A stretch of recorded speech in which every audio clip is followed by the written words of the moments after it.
总统都在拼命拯救乌克兰，前线士兵同样也会誓死相随。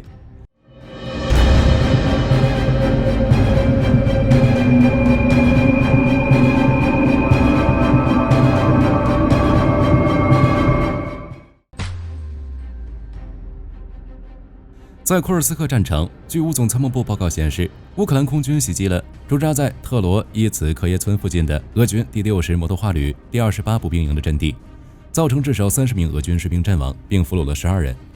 值得一提的是，该据点曾被俄军当作无人机发射中心使用，如今被摧毁，相当于又减少了一个可向乌军阵地发射 FPV 无人机的发射场。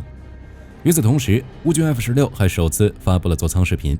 从发布视频看，这名乌克兰飞行员正驾驶搭载了 AIM-9LM 响尾蛇导弹的 F-16在前线巡逻。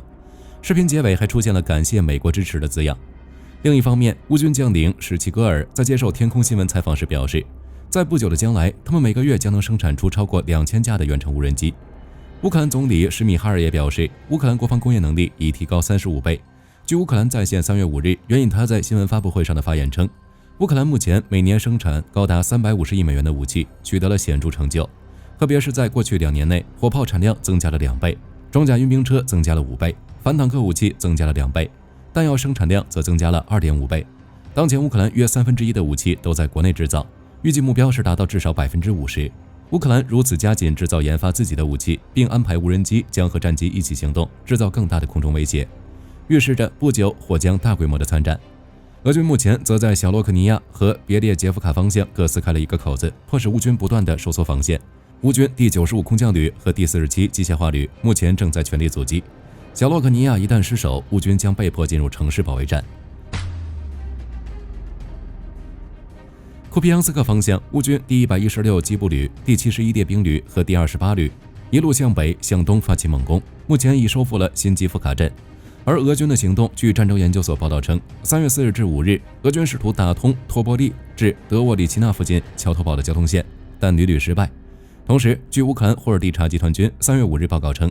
受天气变暖影响，俄军近期试图通过冰层穿越奥斯基尔河的行动均以失败告终。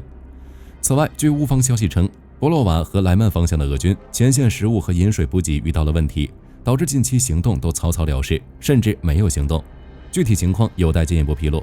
不过这几天，乌军第63旅在莱曼附近共摧毁俄军2辆装甲车、2门火炮、1套防空系统、1个电子战装备等装备。顿涅茨克州恰索菲尔方向3月5日战斗中，双方交火4次，乌军共俘虏6名渗透的俄军士兵。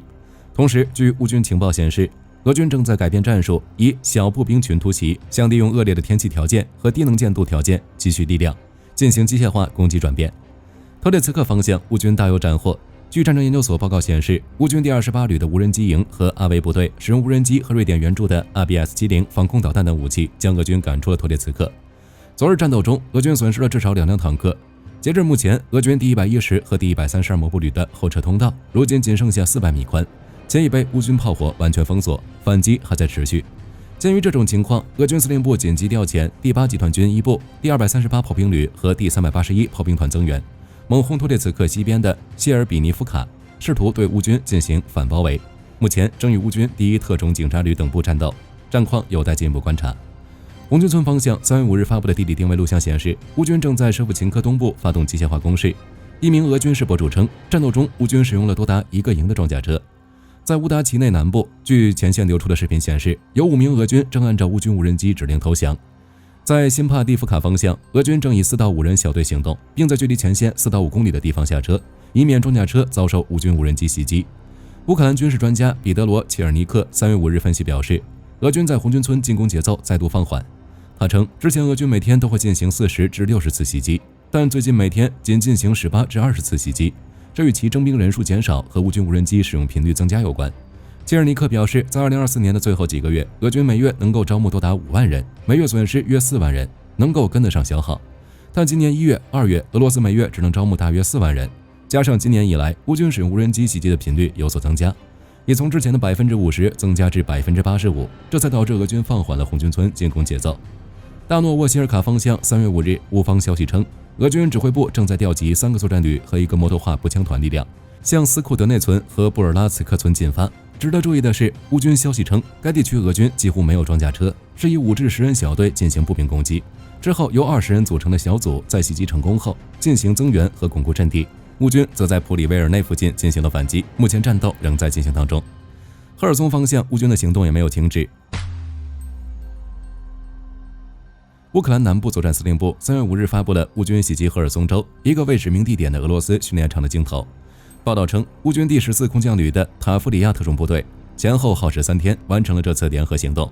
在这3天的时间里，塔夫里亚特种兵潜入俄军控制区，摸清了俄军训练场的位置和人员部署。紧接着，乌军第14旅趁俄军士兵在基地训练时，发射了带有集束弹头的 M30 火箭弹。最终，该基地爆炸起火，各处都遭到了弹片的破坏，同时造成30名俄军死亡。目前俄方尚未回应此事，但俄军似乎也在向赫尔松一带增兵，试图在所谓的俄乌和谈中争取更大的筹码。据英国卫报披露，近来俄军对第聂伯河加大了攻势，企图强渡至赫尔松的右岸，但至今都没有成功。克里米亚方向，俄军一套运输中的 S-400防空系统突然被点燃，通过视频画面能明显看到，大火已经完全吞没了驾驶室的上方，摧毁了 S-400的雷达天线。如今这款防空系统已经损坏严重，但事故原因尚未公布。据乌总参谋部报道称，3月5日，乌军共歼灭俄军1250人，歼敌总数已突破了88万人，达到88万660人。据 USNI News 3月4日报道，美国海军第1特战大队近期公布了一组影片，并指出该大队与菲律宾军队已在菲律宾爱尼岛市进行1周集训，训练内容包括室内近距格斗、伤员护理以及占领一座废弃的海上平台。根据报道，从2000年起，美军特种部队就开始与菲律宾军队集训，其中在去年秋季的训练活动，美军顾问还对菲律宾海岸防卫队进行了防御战术等针对性训练。此外，最近的训练地点也有所变化，正逐步移往菲律宾的巴拉望省。该地区是菲律宾诸多行动的中转站，能够为前哨基地提供补给。据共同社3月3日报道，日本防卫省日前宣布了一项最新计划，由于马毛岛基地工程延期，因此原定在该地进行的训练计划将改在九州宫崎县新田园基地，以便对未来接装的 F-35B 战机分阶段展开垂直起降以及夜间训练。待未来马毛岛基地完工后，再将部分训练项目移回该基地。此外，根据报道，日本航空自卫队共采购42架 F-35B 战机，未来除将固定部署在新田园基地外，预计也将以短期部署方式，由护卫舰出云号、加贺号搭载，执行防卫作战任务。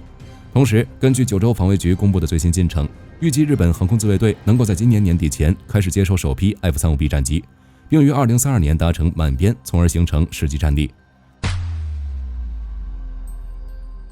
据 X 平台军队认可网报道，长期以来，比利时国防支出一直处于较低水平。例如，去年该国的国防支出约为79亿欧元，仅占其 GDP 的 1.3%， 远低于北约现有标准。对此，该国于1月底成立的新政府曾表示，计划在2029年使该国的国防预算支出达到北约要求 GDP 的 2%， 并在2034年前将这一比例提升至 2.5%。但随着国际局势的变化，比利时的这一措施发生了临时性的改变。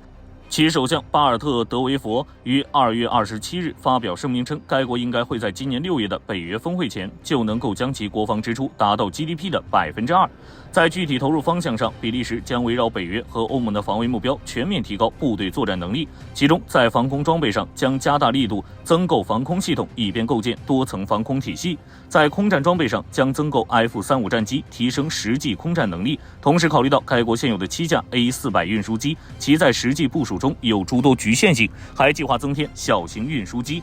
以优化空中运输体系。此外，也将组建武装直升机机队，提升近距离空中支援和机动性。在海战装备上，计划采购第3艘护卫舰，进一步提升其海上扫雷能力。此外，据德维佛表示，该国在具体的军事行动资源方面要采取的政策也有所改变。首先是解决该国弹药短缺问题，这对于配合北约未来行动至关重要。其次是在人员编制上。目前，比利时军队拥有 2.5 万名士兵，其新政府现已明确规划，预计到2030年将这一数字扩充至 2.91 万，同时逐步延迟军人退休年龄。此外，比利时新联合政府还希望建立一支训练有素的战斗预备队，以保卫领土安全。最后是在对外合作领域上，一方面，比利时将加强与荷兰和卢森堡在海空领域的合作，并通过整合区域军事资源等方式来提升现有的联合防御能力；另一方面，比利时将拓展与法国在在陆地机动车辆领域的机动能力合作项目，并为该项目下现有的摩托化旅采购新型火箭炮，